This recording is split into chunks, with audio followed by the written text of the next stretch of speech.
अथ हृदयम्। अस्य श्रीचण्डिका हृदयस्तोत्रमहामन्त्रस्य मार्कण्डेय ऋषिः अनुष्टोप्छन्दः। श्रीचण्डिका देवता ह्रां बीजं ह्रीं शक्तिः ह्रूं कीलकम्। श्रीचण्डिका प्रसाद सिद्ध्यर्थे जपे विनियोगः। ह्रां अंगुष्ठाभ्यां नमः। ह्रीं तर्जनेभ्यां नमः। ह्रूं मध्यमाभ्यां नमः। ह्रीं अनामिकाभ्यां नमः। ह्रौं कनिष्ठिकाभ्यां नमः। ह्रः करतलकरपृष्ठाभ्यां नमः। ह्रां हृदयाय नमः। ह्रीं शिरसे स्वाहा। ह्रूं शिखायै वषट्। ह्रीं कवचाय हुं। ह्रौं नेत्रत्रयाय वौषट्। ह्रः अस्त्राय फट्। भूर्भुवः सुवरोम् इति दिग्बन्धः। ध्यानम्। सर्वमङ्गलमाङ्गल्ये शिवे सर्वार्थसाधिके शरण्ये त्र्यम्बके गौरि नारायणि नमोऽस्तुते। ब्रह्मोवाच अथातः सम्प्रवक्ष्यामि विस्तरेण यथा तथम्।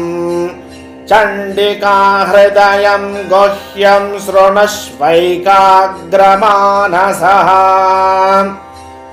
ॐ ऐं ह्रीं क्लीं ह्रां ह्रीं ह्रूं जय जय चामुण्डे चण्डिके।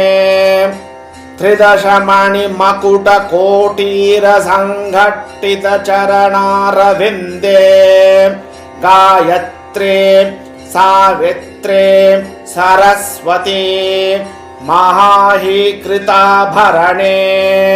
भैरवरूपधारिणी प्रकटितदंष्ट्रोग्रवदने घोरे घोरानने ज्वलज्वलज्वालासहस्रपरिवृते महाट्टहासबधिरीकृतदिगन्तरे सर्वायुधपरिपूर्णे कपालहस्ते गजाजीनोत्तरीये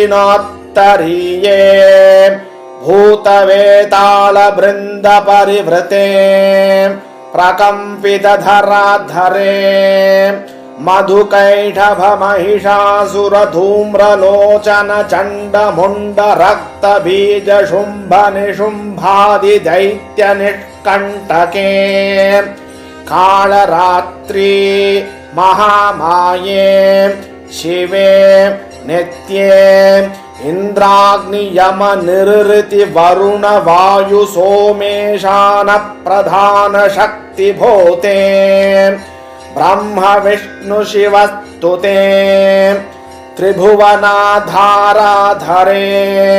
वामे ज्येष्ठे रौद्र्यम्बिके ब्राह्मी माहेश्वरी कौमारी वैष्णवी शङ्खिनी वाराहीन्द्राणी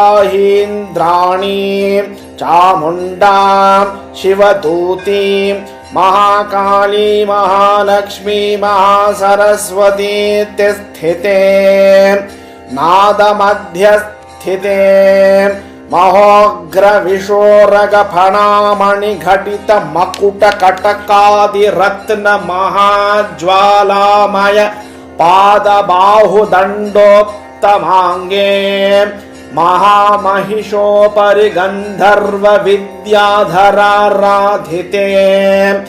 नवरत्न निधि कोशे तत्त्वस्वरूपे वाक्पाणिपादपायूपस्थात्मिके शब्दस्पर्शरूपरसगन्धादिस्वरूपे त्वक्चक्षुश्रोत्रजिह्वाघ्राणमहाबुद्धिस्थिते ॐ ऐंकार ह्रींकार क्लींकार हस्ते आं क्रों आग्नेय नयनपात्रे प्रवेशय प्रवेशय द्रां शोषय शोषय द्रीं सुकुमारय सुकुमारय श्रीं सर्वं प्रवेशय प्रवेशय त्रैलोक्यवरवर्णिनी समस्तचित्तं वशीकुरु वशीकुरु मम शत्रून् शीघ्रं मारय मारय जाग्रत्स्वप्नसुषुप्ति अवस्थासु अस्मान् राजचोराग्निजलवात विषभूत शत्रुमृत्युज्वरादिस्फोटकादि नानारोगेभ्यो नानाभिचारेभ्यो नानापवादेभ्यः परकर्म मंत्र तंत्र यंत्र औषध शल्य शून्य क्षुद्रेभ्यः सम्यक् मां रक्ष रक्ष ॐ ऐं ह्रां ह्रीं ह्रूं ह्रैं ह्रौं ह्रः स्फ्रां स्फ्रीं स्फ्रूं स्फ्रैं स्फ्रौं स्फ्रः मम सर्वकार्याणि साधय साधय हुं फट् स्वाहा। इदं 21 वारं जपेत्। राजद्वारे श्मशाने वा विवादे शत्रुसङ्कटे भूताग्निचोरमध्यस्थे मयि कार्याणि साधय स्वाहा। चण्डिका हृदयं गुह्यं त्रिसन्ध्यं यः पठेन्नरः सर्वकामप्रदं पुंसां भुक्तिं मुक्तिं प्रयच्छति। ॐ इति हृदयं